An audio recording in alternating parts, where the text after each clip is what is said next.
window that he normally could anticipate and get the ball there, Skip.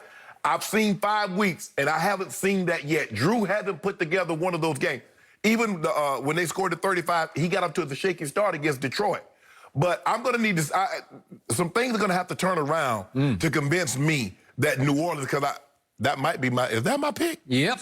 Yeah. Yep. And defensively, Skip, you get guys trying to do too much. Now, why would Robinson? You got the man up the rail. What is that about? Why would you try to sneak a pick? And he's looking around like... No, it's you. Yeah. That's your man. Yeah. That's your guy. Marcus Latimer. Bruh, if you open the door, flies will come in your house. You cannot get in a press position and open the door. Give the receiver free release. Skip, why are you up there then? If you're not going to press, back off. If you're up there in a press position, put your hands on the guy. He opens the gate, the guy goes right down the field. Saying that the Chargers should have won this game. For whatever reason, the kicker just, he hit the upright and bounced it off. This should have never gone to overtime because this kid played well enough to win. He was dealing last night. He outplayed Drew up and down the field, and they should have won this game. But there's some things going on that's causing me for concern for my Super Bowl representative of the NFC. Well, unfortunately for me and my guy, Tampa Bay, the Saints did win the game last night.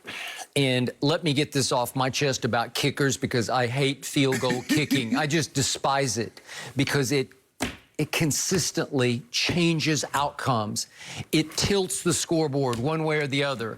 And it's so ludicrous that we have these little guys trot onto the field who have nothing to do with the game of football, and they swing their legs soccer style, and they win and lose games. Well, what are we doing? But it's wildly exciting for all the wrong reasons. So it comes down to a 50-yard field goal, thanks to Justin Herbert. He got him right in position. And I'm thinking, could he make this? Because it was on him. He had missed the first extra point. Right. Wide right. Yeah. And so it's on the kicker Badgley for the Chargers. And you blew it. And so your team's playing in a hole the whole game because it wouldn't have come down to this if you had made your extra point. Right. And I'm thinking 50 yards, surely can make it. And they show him, ESPN showed him before the game, he's just cooking them right through the uprights from 60. Yeah, you cooking them. Okay, here we go. And he hits it, and it starts to fade right. And then it hits the upright so dead center that it bounces straight backward. Right. It could have hit just a little bit. Carry him inside and get over the crossbar. It could have, but it didn't. And Tampa Bay, I knew as soon as it went to overtime, they're not going to win this game at New Orleans. Right. Okay, now back to Justin Herbert. I am with you on this. We both agreed before the draft we did not love him. Not sold. That's way too high to take Justin Herbert at 6th overall, 1 pick after Tua, your man, went to the Dolphins. Right. Okay, so this is one where I might have swung and missed because I've seen him now against Brady and Todd Bowles' defense at Tampa, and I'm like, what has gotten into him? Against my homeboy? He's throwing rockets. Yes. Rockets. He got a lively arm. Woo. Big arm, easy big arm. It's like easy velocity. Okay, so I watched him for the last 2 years at Oregon, and I watched games in 2018. I went back and looked at his numbers, and I watched Stanford, then at Washington, at Arizona, at Washington State. And he made some big-time throws, and he made a bunch of mistakes where you said, wow, I don't know if he has a great feel for playing the position. Right. Then last year, I watched him lose to my man Herman Edwards' team at Arizona State, and he threw 2 touchdowns and 2 picks. And they got Auburn. I think they lost Auburn, and he didn't play particularly well. 27-21. It's okay in that game, threw for 242. Then I watched, as you did, the Rose Bowl against Wisconsin, and he wound up 14 of 20 for 138, no touchdowns and 1 pick, and was the Rose Bowl MVP because he led the game. Okay, so I'll give you that, but it wasn't great. And then I watched the Senior Bowl, and they don't play very long, but he had a really good, just a surge that won him Senior Bowl MVP. Okay, way to go. But I still didn't love him. I saw too much indecision, and he didn't look that confident in his own skin. And it's almost like the NFL game is more made for him than the college game. It seems that way, Skip, because it seems like, for whatever reason, Skip, it's like he plays great, and then he has this lull in the middle that allows the team to get that they're ahead of to get back in the ball game, and then he plays great again. Yeah. Because he was playing great against Kansas City. He made that one mistake when he should have just scrambled and got the first down, and they win that game. He throws back across his body like, bro, what are you doing? You can't do this. And then you see him against Tampa, 24-7, and he's dealing. I believe they should have took a knee, get into the locker room.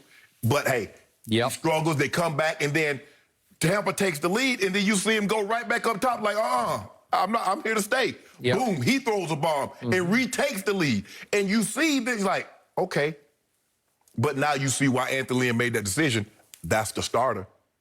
Moving forward, I understand, Tyrod. I brought you here. I coached you in Buffalo. I got it. But that guy has what you do not have. I also blasted them for not signing Cam because I thought going into SoFi Stadium, you need a big superstar quarterback, and Cam could have been your lightning rod draw, right? They might have found him, and we didn't even know it. Well, okay, they might have. Yeah.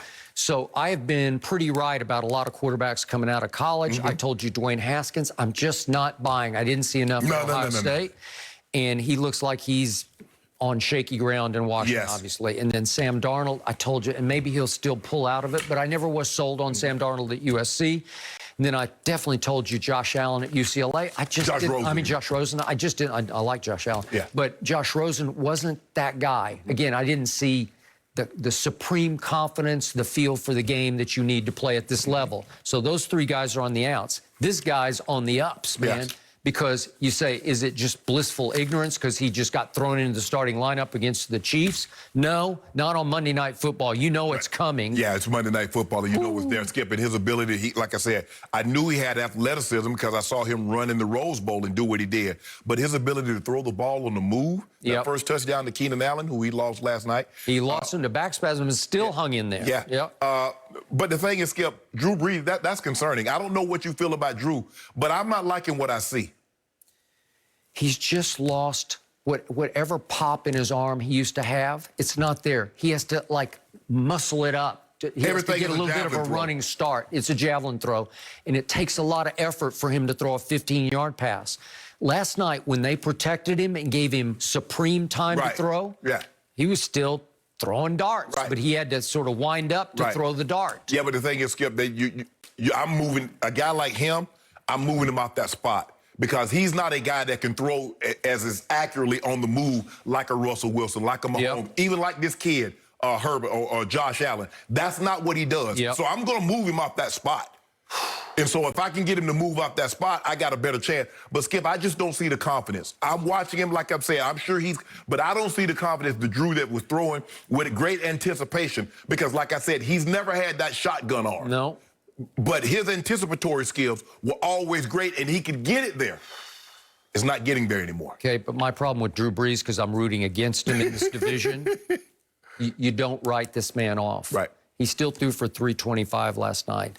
On Monday Night Football, he now has 18 300-plus yard games.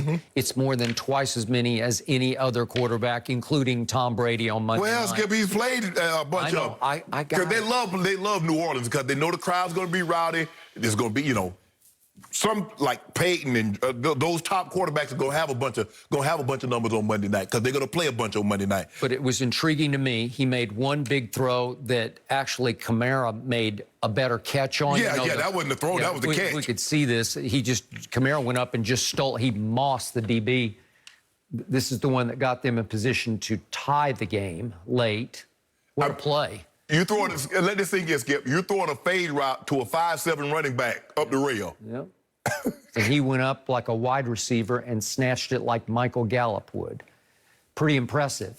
And then what happened when they got down to 3rd and 4 near the goal line? All of a sudden, Drew Brees is completely out of the game in favor of Taysom Hill. Well, they had a couple of third downs last night. They brought Taysom Hill in, and I'm sure Drew wasn't happy about that one. I agree.